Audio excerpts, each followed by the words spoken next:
I can't believe Think Before You Sleep. I know this channel specifically. We watched the one video or so where they basically it was basically destroying the logic or so from abroad, from Japan or so, on the weird drama that was happening like a couple months back or so with that one YouTuber girl thing. I have no idea what the fuck was happening, to be honest. So the thing is, I'm curious to see why he made a second video on this guy.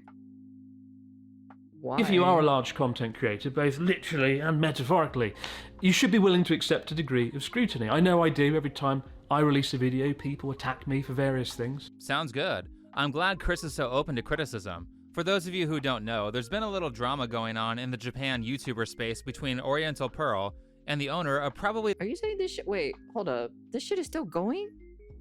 Am I? Okay, this is still going. This is still going on? the biggest foreigner in Japan YouTube channel, Chris Broad. The whole thing has been shocking because previously I was a longtime fan of Chris. He seems like a genuine good guy who is fun to watch, but what I've ended up finding out while watching this whole event unfold is that Chris is kind of a petty sociopath who is probably guilty of at least 2 different crimes. If you want the full story, then you can watch this video here that I made, but for the people who haven't seen it yet, let's do a quick recap of the stuff that's happened that's related to this video. This whole thing started out when Oriental Pearl, or Alyssa, made a video called "What is Happening to Japan?", where she tries to bring awareness to problems like graffiti, homelessness, and a popular news story in Japan about teenagers who are runaways from abusive homes. The graffiti just seems to be getting worse. I've seen this over the last few years. It's kind of shitty though, the city actually did come and repaint this whole bridge because it looked like that green wall. Oh yeah, Scrap, did you see graffiti by any chance? Before, but as you see, it's already back. Chris didn't like this video, so he went onto Twitter, Facebook, Reddit, the YouTube community tab, and he posted this on Facebook as well? Man, that's some weird behavior to be posting that on Facebook. His comment section to air out his grievances and to be an apologist for criminals, to which I'm sure the Japanese people are just super happy about. In response, Alyssa posted on Facebook and made a video asking Chris to remove the comments, which, as I said in the prior video, I can see why she asked him to do that, but I think it was a bad move because it looks a lot like censoring critics. Next, the most egregious part, Chris releases this video here where he does such bad research on homelessness that I can only assume that it was intentional to minimize how much of an issue it is in Japan. The area is also synonymous with Tokyo's homeless population as far back as 2003, which, according to the statistics, is thankfully going down. And if you walk around there today, compared to 10 years ago, there are far less homeless people. This is wrong. The article that he got these numbers from admits they are inaccurate right under the headline. Chris also takes Alyssa out of context numerous times, one of which where he's CNN-style or BBC-style edits her to make it look like she's laughing at homeless people. A few years ago, a friend showed me a clip of a video in which the same person walked through an economically deprived part of Tokyo filming homeless people. Oh my gosh, this is a rough area. Under the guise of showing the real Japan. What actually happened here is that Alyssa was being sexually harassed and was laughing uncomfortably after a guy offered to buy her for sex. No,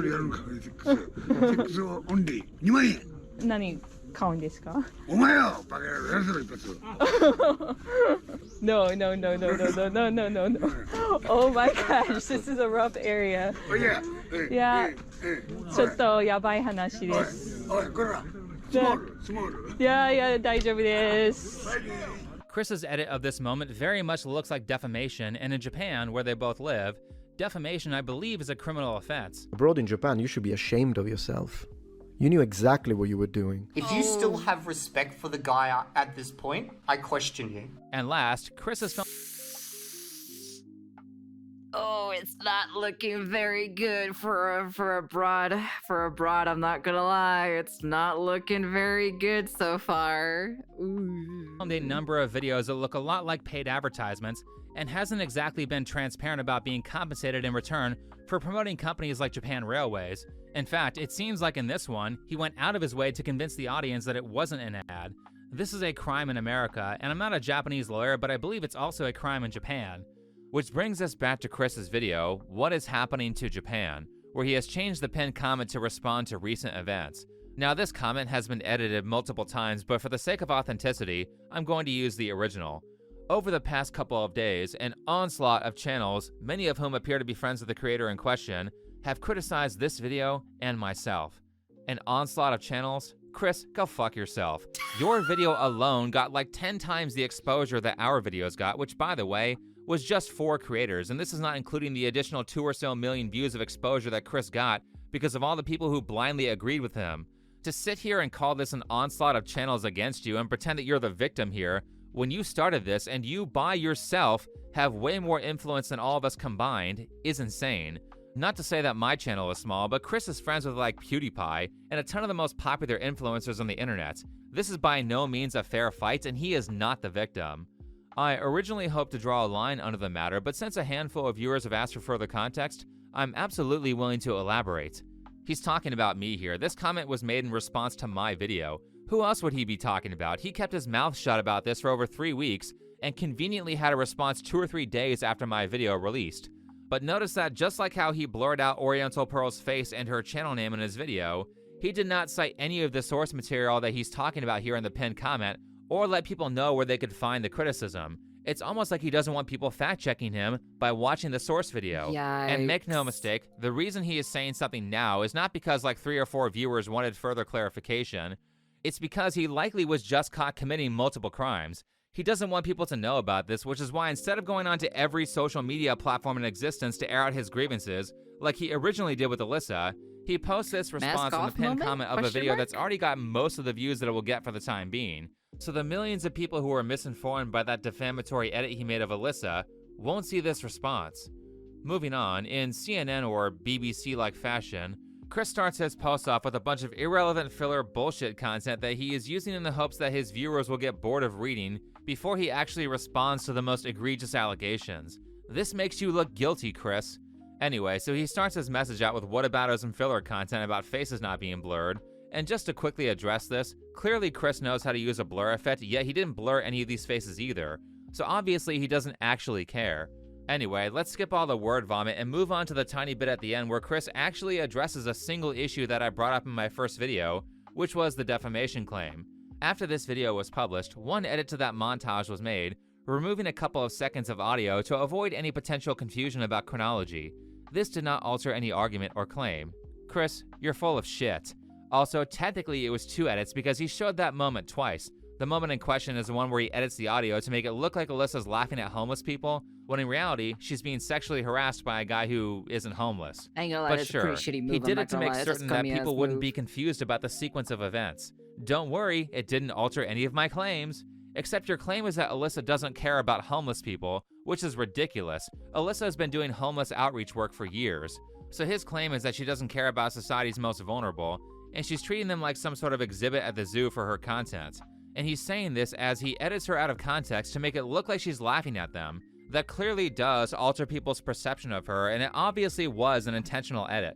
What respectable media literate guy with journalistic integrity such as Chris claims to be would be stupid enough to use someone being sexually harassed as a weapon against them? He took such a horrible moment. I'm sure it was horrible for her, being treated like a prostitute, to use a point where she was uncomfortable and nervous and just trying to get out of a bad situation and twist that to make it seem like she was making fun of these homeless people is so despicable that I can't watch any of his videos now and find entertainment or joy like I used to from them. So Oh, again, no. clearly he intentionally took her out of context and sold an untrue narrative to enhance his point and make her look bad. He does that all over his video. This was just the most egregious example. But all of this begs the question of, if none of this stuff from Chris is about moral standards or helping Japan, then why did he attack Alyssa?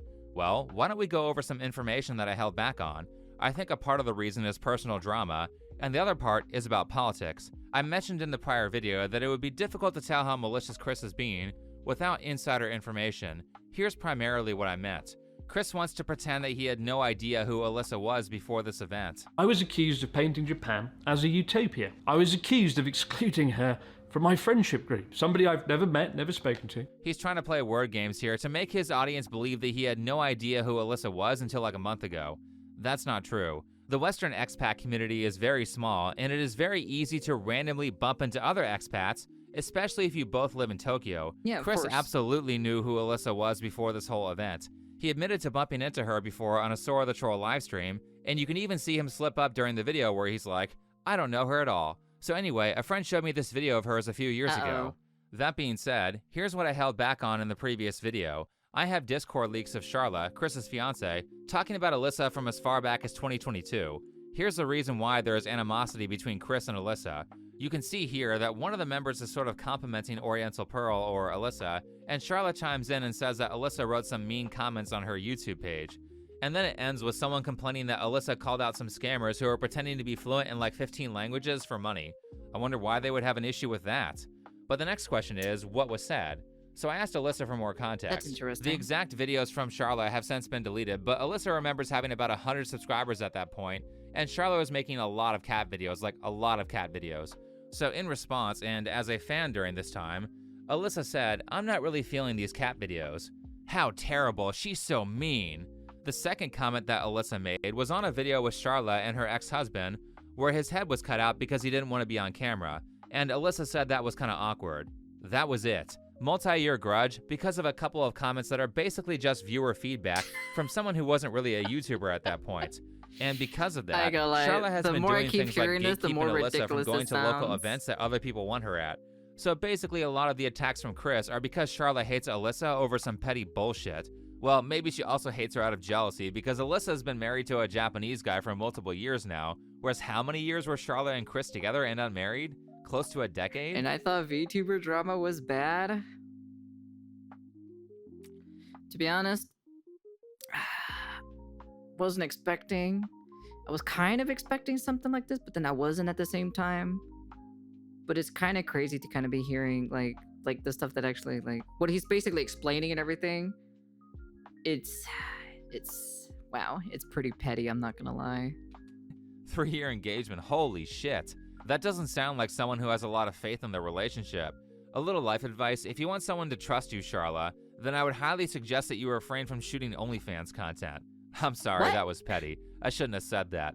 But when someone who has the obvious jealous energy of an obese man who's about 5'7" gets millions of views defaming your friend, you tend to feel a little bit petty. Jesus. So that's what this whole video from Chris is about. It has a lot more to do with his fiance or whatever being catty than it does to do with calling out morally objectionable behavior. This is why, despite him saying that the Japan is over content is like this huge trend in his video, he only goes after Alyssa. It's extremely important to portray objective reality as best you can online. When you're a big creator, there is a burden of responsibility. Imagine if I'd made a video, the original What's Happening to Japan video, myself, right, with an audience of 3 million people.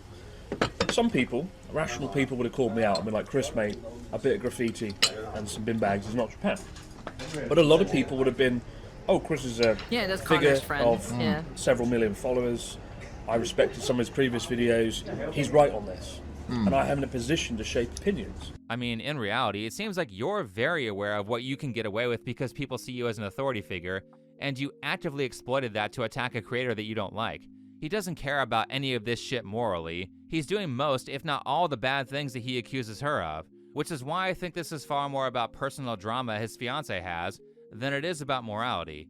And this isn't the first time that Chris has taken shots at Alyssa. With Tokyo vlog content overload from other channels, anything unique, exciting and new from abroad in Japan that we haven't seen before when you move to Tokyo. Well, now that I'm here in Tokyo, I can assure you, you're going to see the most groundbreaking, dynamic, original Japan-based content that you have ever seen. Content like White Man Speaks Japanese to Strangers, Shock Surprise Sugoi, Mind's Blown. This is almost a direct copy of one of Alyssa's thumbnails. More proof that he's actually known about her for years. She's not someone he just found out about. This attack right here is purely about him not liking her. It's not about the content format. It sounds like a bit of jealousy here, in my personal opinion. If she created this video before he did or so, it's kind of but counteractive or so. When it comes to thumbnails, like even I specifically know this, right? When you make thumbnails, red is always the more prominent color for thumbnails overall. So you usually use red. White is also another thing that's very common, or so specifically the red arrow pointing towards, the thing itself. That's a basically typical thumbnail kind of type of way or so, So I'm not really personally surprised if, thumbnail looks kind of like basically similar. I know for a fact that that Japanese girl on the right side, the one with the white top piece or so, is definitely from a different photo, 100%. While the girl on the right or so, she's using an actual like part of her from her Vod or so specifically that she recorded to make her thumbnail compared to Chris. Because, you know, when it's a Japanese creator doing this like Kazu Languages or Namaste Kohei, Chris says nothing. Alyssa isn't even the most popular person in this niche. I believe that it's Xiaoma who is so ridiculous that he literally made a video where he's like, I surprised monkeys by speaking monkey to them. He's pretty crazy. So again, I've seen none this of this content was before. about morality. All of the grandstanding was clearly just a way to attack Alyssa. I don't really know how anyone can ever trust a guy again who would defame someone and try to cover it up because his girlfriend of like 8 years got offended by a comment saying, I'm not feeling the cat videos. And Chris will sit here playing the victim, saying how this put That him is through a pretty funny, dark though. and I'm not depressing gonna lie, that is chapter, pretty which petty. personally I think has a lot more to do with alcohol abuse than another creator making a video he didn't like. But he'll say that this is such a dark time for him as he defamed someone and essentially got away with it. Dark time? Though, as I said, there's also a second part of this, which is about a difference in politics that normally I wouldn't have cared about. However, I now find this political difference between Oriental Pearl and Chris to be a little concerning, especially considering that he now knows he can get away with defamation and get overwhelming support from his audience and other creators. The concerning part is that Chris is actually fairly politically radical, but he's hiding it because he has a mixed audience and doesn't want to lose followers. Before I elaborate on that, let's talk about the comment section from Chris's video. Now, I would be lying if I said I didn't notice that Chris's comment section changed a bit after my video came out. That's just what happens when anyone gets Really? criticized on YouTube. Unfortunately, there's nothing that you can really do about it. However, the issue here is that prior to this, Chris made a big deal by saying it was censorship when Alyssa asked him to remove his comments about her, and did a speech on how creators should be open to scrutiny. Now, I think if you are a large content creator, both literally and metaphorically, you should be willing to accept a degree of scrutiny. I know I do. Every time I release a video, people attack me for various things. And if I see something that I believe misconstrues reality, then I'm going to call it out as well. Well, I just so happened to notice that after Chris went onto every social media platform in existence to trash Alyssa, and after That's tons of pretty creators were wild. trashing her as well, she didn't delete the comments that came from his fans, even after weeks of constant brigading on multiple videos. Alyssa also did not delete Chris's comment on her video either. However, 2 days after my video released, I noticed that all the comments on Chris's video made by new viewers mysteriously disappeared, and so did everyone else. Here's something else that happened. Much like Chris felt free to post in Alyssa's comments Let me see. Now Chris is deleting critical comments on his video. Even funnier, he is botting positive comments. I thought I was going mad. Could have sworn I saw lots of criticism in his video in the past 24 hours. Now we know why he likes to read books. section, Alyssa posted this message offering a chance to work things out. Alyssa is a conservative Catholic. She's actually very Catholic, and a part of her faith is to genuinely offer forgiveness to people who've wronged her. Anyway, Chris deleted that comment almost instantly. Call out people that are wrong, including me, including him. If we say things that you don't think are right, always call the people out. Especially if there are people in positions of influence. Right. I found this comment here too, saying that Chris is immune to hate comments, which is why he spends tons of time deleting them, especially ones that might notify his fans that he defamed someone. Wait, did he like his own post? Cringe. And for some clarity, I really don't dislike this person. I dislike their content, not just this video, but some other videos, which I'll discuss. I know I can be sarcastic and silly, but I'm genuinely not a malicious person. I quite honestly wish her well. And I ask you, if you disagree with her, if you disagree with me, that you always comment in a respectful manner and don't share any hatred online. I think he's just saying that. I have a lot of trouble believing that this wasn't malicious, considering the prior drama with Charlotte and the defamatory edit, and also the numerous false allegations in his video against Oriental Pearl that were pretty easy to prove as untrue with a small amount of research. But I mean, what's the point in being respectful if you're just gonna delete Alyssa's comment anyway? However, I think what's more telling is the comments that he didn't delete. In fact, there were 2 comments that I noticed that he liked. Here's the first one. Thank you, Chris, for being a voice of reason in these trying times. What, did AI write this? All the haters are coming from a right-wing YouTuber called Think Before You Sleep. Now, there were a number of sycophants supporting Chris in the comments after my video released, but I only personally saw him like this one, the one that mentions my politics. The other like was found by somebody else. But when Chris started going on his comment deleting fury, he removed this like and deleted the comment below it that ratioed it. Here's the second like by Chris that was thankfully caught by a YouTuber who goes by Evil Dia. It comes under a comment talking about Chris's edited clip, and it says, "You meant white nationalists think before you sleep?" I mean, if Chris wants to say I'm a white nationalist when all I did in my video was say what Japanese people are saying, then I think that maybe Japan isn't that great of a fit for him. He literally liked a comment that had the energy of, "Everyone I disagree with is a Nazi." And I get labeled as this because I said that foreigners need to learn English if they want to live in America, illegals should be deported, and we shouldn't import too many people at the same time. These are all things that Japanese people believe. By the way, the evidence— I'm like, they're not wrong at the end of the day. You shouldn't be importing so many people at the same time, you know? And if you're gonna, you know, assimilate to a different country or so, you should learn the language. You should learn the laws, you know? At least like the bare minimum. Do the bare minimum, you know? I'm like, if I'm gonna move to like fucking, you know, El Salvador, you know for a fact I gotta learn more Spanish, you know? So, well, I already know Spanish anyway, so like I said specifically, or like whatever, insert like whatever, like different country, you know, here, you know, I would learn the language and everything, you know, and learn some of the laws and, you know, and everything. Of this like is also gone. But thankfully, what's happened here with all these likes is that it's confirmed a little suspicion that I've had, because it's hard to tell what Chris's exact stances are. However, he will slip up a bit with dog whistles like this. In fact, the King of America himself is here in Japan for I think 48 hours.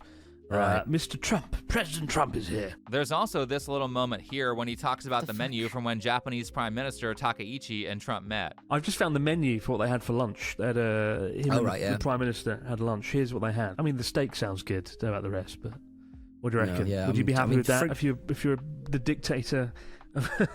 You can see he kind of stopped himself there, and these sort of seem like innocuous comments, but he said them to virtue signal to his leftist audience without pissing off the people on the right who also watch him. Okay. He wants the left to know where he lies politically, but he still wants the comment, YouTube money and the tourism money from people on the right, so he'll purposefully make his exact stances unclear. But there are dog whistles like this all over Chris's content. And what I've found is that when you get people like, say, Defamation, who are pretending to be non-political while at the same time not being able to shut up about their politics, these tend to be people who are very much towards the extreme end of their side.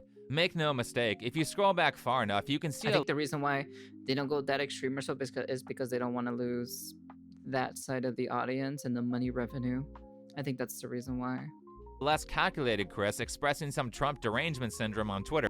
So, okay, so this is him on Twitter, right? 2016 all the way to 2018. Hillary Clinton is far from good, but to put Donald fucking Trump in a position where he can deploy nuclear weapons is truly disturbing. Why does Donald Trump go to special lengths to sound like a fucking idiot? He can't be as stupid as he portrays himself in his statements. Who else remembers the good old days when you could pop open a newspaper in any country in the Western world and not be confronted by an article related to Donald Trump? Just as the North Korean situation couldn't get any more ridiculous, Donald Trump gives Kim Jong-un a nickname Rocket Man. Good God, I feel sorry for Americans having to choose between Hillary Clinton and Donald Trump. Scroll back far enough, you can see a less calculated Chris expressing some Trump derangement syndrome on Twitter in 2016. And to this I say, Chris, nobody cares about your opinion on Trump. You aren't American, nor do you live in America or have US citizenship. I thought he was British or so, because he sounds British. I don't understand why he cares so much about like US politics, you know? I don't get the logic of that, you know? How about you stay out of politics that you aren't beholden to? What's your favourite thing about Donald Trump? There isn't a favourite thing. Zero. I'm like, they're both British people. About Donald Trump is that one day he will die. Here. Messed up, right? That's Instead of fighting weird. against a chatter wishing death on Trump, Chris agrees with them. Now, Connor did have enough sense to say the comment was morbid, but neither of them say they disagree. You know that video I did with you where we went to Love Hotel and I jokingly read Art of the Deal? Yeah. Some people thought I was serious. And were like, I'm really disappointed in you, Chris. Supporting Donald Trump. And it's like, no. I was making fun of the world's shitest book. How did you not see that? So after seeing this, I don't think it's too outlandish to point out that the second reason I think that Chris attacked Alyssa and thought it was okay to defame her is because she is politically on the right, and he's a part of the segment of the left that openly hates and dehumanizes people they disagree with. But also, it's a little bit bigger than that, and I do have strong concerns about Chris's politics considering that he has a lot of influence on foreign communities.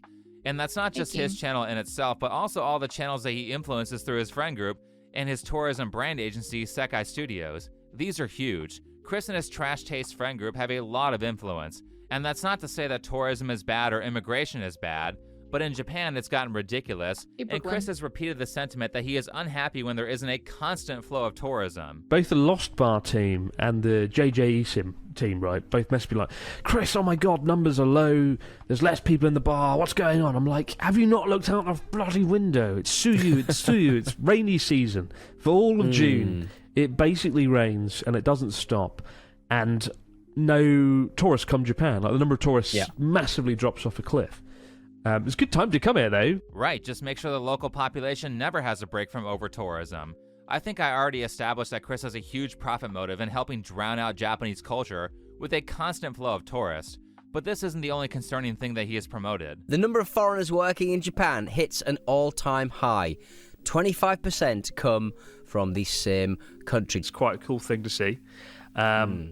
Much needed, given the decline of population. The LDP, the ruling government over the last sort of decade, has been kind of sneakily bringing in more and more people. They've done a pretty good job bringing in sort of 250,000 foreigners a year to fill the gap and try and fill in the void of workers. Because there just aren't enough young people in Japan to fill all the jobs, the vacancies that are popping up in convenience stores and restaurants and whatnot. He means the third world. If you look at the article they're reading, it's mostly people from poor countries that are immigrating. That's who you'll see working in the convenience stores if you go to Japan. And by the way, just as a side note, because the topic of anti-foreign sentiment came up in Chris's video, when it comes to anti-foreign sentiment, Logan Paul and Johnny Somali aren't really that big of an issue. They're just a hot-button topic for Westerners who don't know that much about Japan. Japan doesn't really have a lot of prejudice towards Americans. The actual prejudice towards foreigners from Japanese people is towards the Chinese and Southeast Asians. Yeah. And I mean Japanese people really do not like the Chinese because they're infamous for poor behavior. They see the Chinese how Twitter sees Indians. Now, Chris does bring up long working hours being a problem in Japan when it comes to low birth rates, but outside of that, he doesn't really push back against mass immigration at all.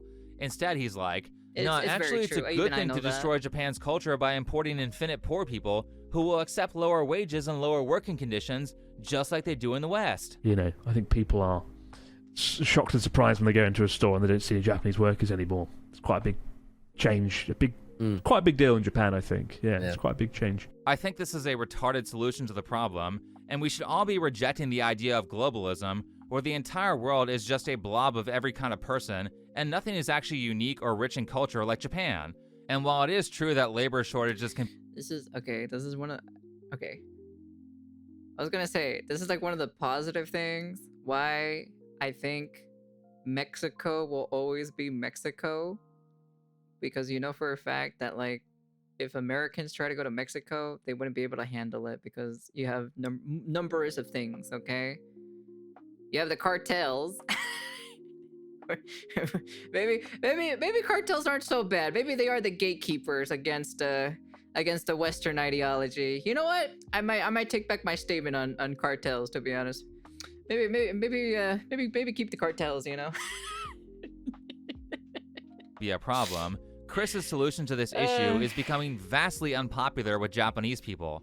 And it's unpopular because mass immigration will not fix the core issues that are causing low birth rates. All it's going to do is turn Japan into the third world. However, I don't think stuff like drowning out the culture of Japan matters to Chris, because I don't think Chris is really all that interested in genuinely helping Japanese people.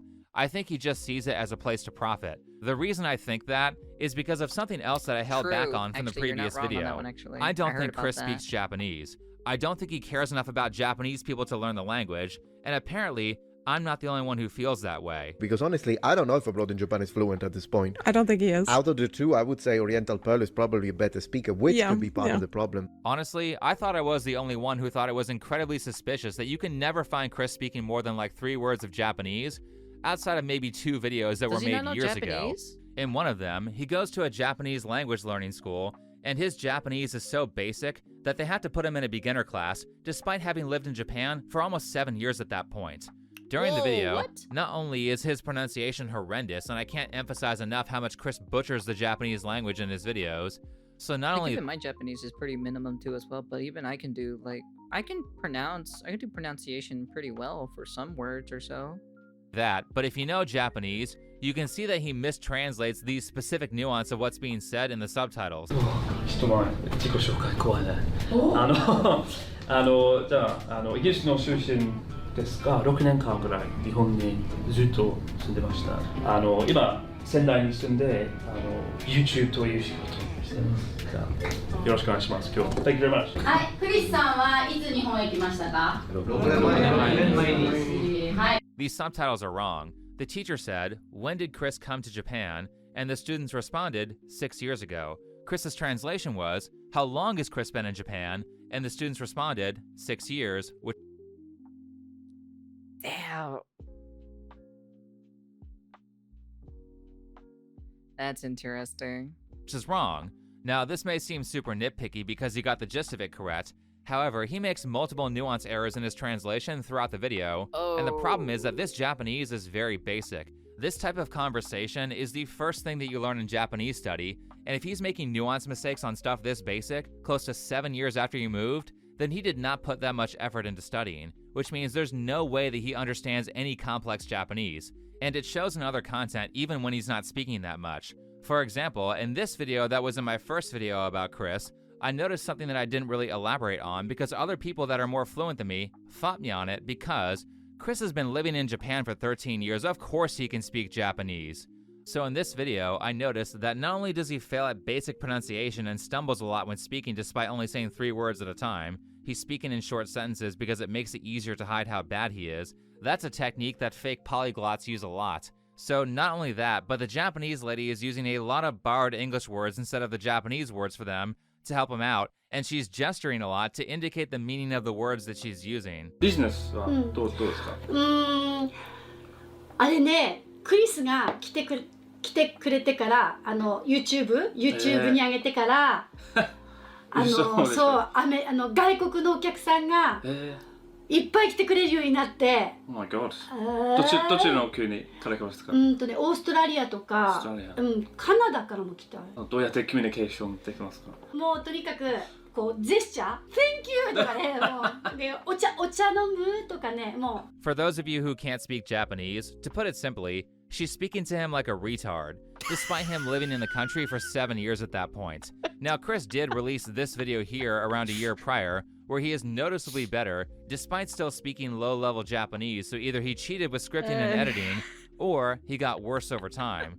But in this video, he provides some clarity on why he has such poor Japanese, even though he had been living in Japan for a long time. I haven't actually spoken Japanese in a long time. It's good practice. I really don't speak it as much as I should, because a lot of my friends speak English rather well. That's the thing. They always want to practice English, so you feel bad speaking Japanese with them. So he lives in a gaijin bubble. Gaijin means foreigner for those of you who don't watch anime, and it's not uncommon for like if I go let's say for example, right? Let's say I want to go live in the Philippines, right? Let's just put this in hypothetical terms, okay? Right? Let's say chat, I want to move towards the Philippines. I would probably learn, the Filipino language, at least like to like a degree, right? And then start learning, stuff like that and everything, I would totally make friends that are Filipino to learn like the slangs, or like any other like sort of thing or so to kind of like learn and improve my specific language to kind of like, learn it, Yeah, of course. Like I would like, if I'm gonna assimilate myself to be part of like, the Philippines or Philippine people in general, or the culture and all that stuff, I would probably try to at least like, make friends that are like, that speak it, and just learn the slang and the way how things are over there specifically, like mannerisms, certain words you can't say this or say certain that or so, or this means that or that means this. It's the same thing with Spanish or so, right? There are certain things that I don't know Spanish about, like for me, for the longest time, right, I never knew about this, right? I never knew there was like masculine words for Spanish and then feminine words for Spanish. I never knew that because, At the end of the day, I've never had Spanish friends. I did had Spanish friends, but they mostly spoke English though. And I just kind of copied like what the adults did, the ones that were like the first generation of Spanish people, right? And they just mostly, because they mostly spoke Spanish, you know, they mostly speak Spanish to one another, and then they'll speak English when it's like somebody different that's not part of the friend group, you know, like part of like my mom's friend group specifically. And that's just kind of like how it is. So I never really knew. So that's kind of like the difference. Just get King to be your personal tutor. I don't know about that one, Chief. He's been cheating on another Sunako, so I don't know, man. I can't do that, man. Foreigners in Japan to only associate with other foreigners or Japanese people who speak English, and so they don't learn the language. Chris appears to be one of these people despite knowing a few words and a little bit of grammar. And he hides his speaking abilities so much in recent years that I don't think he's gotten better at the language since these videos were made several years ago. Content like, white man speaks Japanese to strangers. Shock, surprise, Sugoi. Mind's blown. Chris, you couldn't make these kinds of videos. You don't have the skill to make these videos. Korean is Alyssa's fourth language, and she's better at Korean than you are at Japanese. I mean, he had the audacity to call this slop content when his Japanese is so bad that people speak to him like he's a child. He actually admits that he stopped studying Japanese for multiple years in the pinned comment of the language school video. Oh. So half the time he had been in Japan when that video was released, he was not studying. And the 3 years prior studying that he did was a lot, but it's not enough to be highly fluent at Japanese unless you practice all day. Learning Japanese takes a very long time. It does. But geez, he's LARPing in this comment. There's no way he's anywhere near JLPT 1. I think he would struggle to pass JLPT 4 after seeing this video. Also, you can pass the highest level of that test and still not be able to speak Japanese, so the JLPT is useless. Anyway, him not knowing Japanese makes all this grandstanding really funny. He's out there basically saying that Japanese people don't really think that graffiti is a problem. Well, how the fuck do you know? You can't even talk to them or understand the news. At the end of the video I talked about how I've lived here 13 years and people write off my opinions because I'm not born in Japan, I'm not Japanese. And at what point do I become a local? What point does my opinion matter something? Yeah, I saw people react being like, I think it's important we got the locals' opinions on this. I am inherently a local. No, I think it's actually more better to get the locals' opinions on certain subjects because they've been living there for like since they were small, and then their great grandparents, and then their forefathers and foremothers and everything like that. It's better to get their opinions on certain subjects and certain matters, you know. It's like, yeah, you're a local now. Like, yeah, you've assimilated to Japan,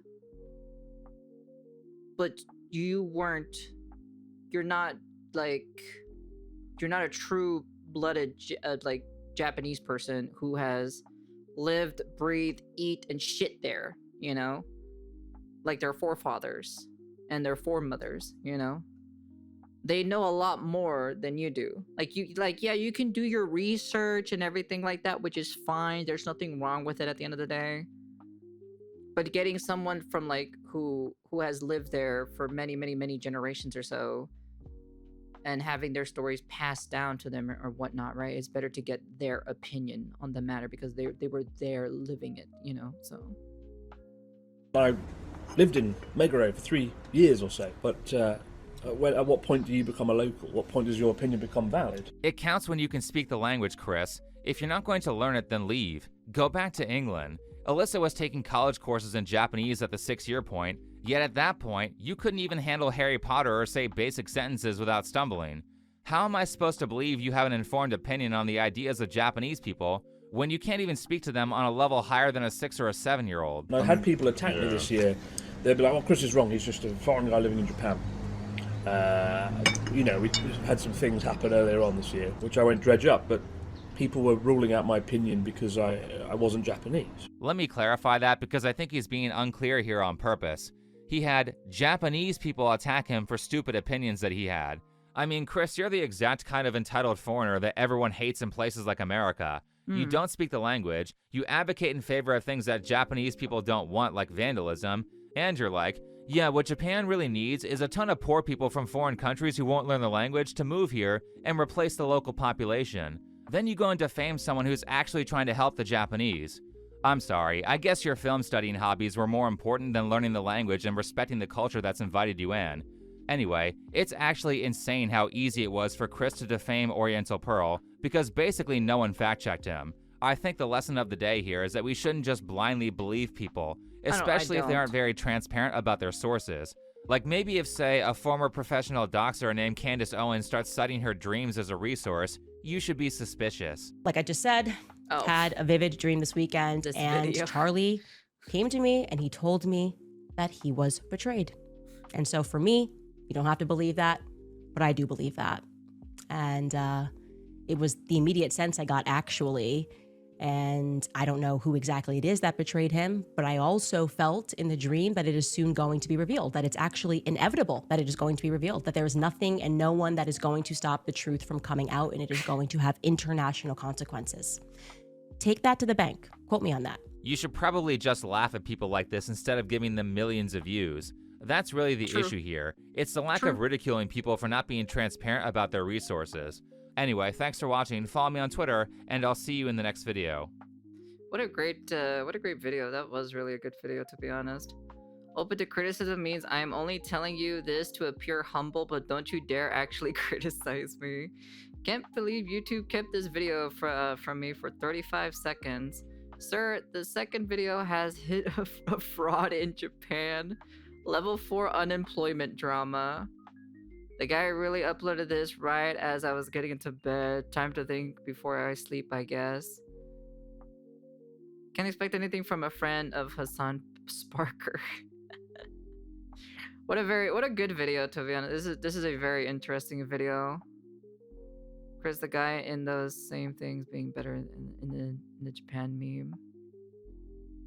Finally, someone is suffering the consequences of their own actions. So it's very interesting, to be honest, to kind of be hearing that. Do I think that he's gonna? I'd be shocked if he actually makes a reaction, like he like talks about it or posts it on his social media or something like that. You know. It's crazy. It's pretty wild. I'm not gonna lie. And he sourced. Whoa! He sourced all of the links that he used. That's crazy.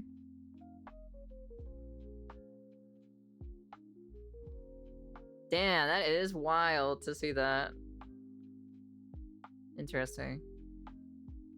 Very, very, very interesting. This video is a commentary on Chris Abradjan's defaming a YouTuber named Oriental Pearl. Man, that's crazy how this drama has been like that, to be honest, for quite some time. So I didn't think this was still like, I want to say continuing or so, but like, you know, he basically just calling out Chris Abradjan his shenanigans, to be honest. But there's nothing wrong with it at the end of the day. There's nothing wrong with calling someone's, you know, shit out if they're doing something scummy, you know, which I'm not gonna lie, that was pretty scummy the way how he edited that video. Of her, you know, basically, quote unquote, laughing at the homeless people, even though it was literally cut out of context from its original source. But yeah, anyways, that's the end of the video, and peace.